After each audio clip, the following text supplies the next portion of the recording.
Fox News Alert and just getting in news that the so-called Facebook killer has shot and killed himself. Peter Juicy is live outside City Hall in Cleveland. Peter, what else do we know?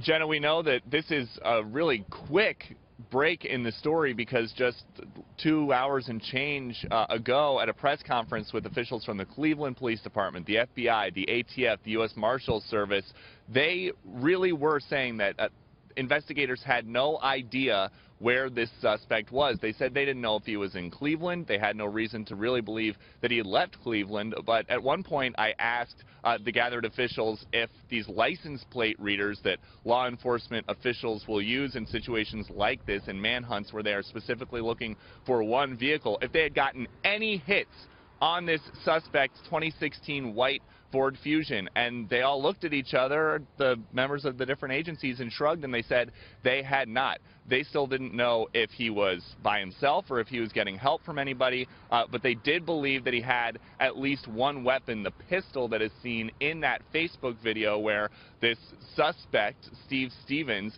just approaches someone on the sidewalk and appears to kill them. This helpless senior citizen who was picking up aluminum cans on the sidewalk, that murder scene was the last known location of Steve Stevens until this word came in from the Erie Police Department. It appears that somebody in their agency, in one of their law enforcement agencies in Erie, Pennsylvania, spotted the car today, was pursuing the suspect, but then he stopped somewhere in Erie and killed himself.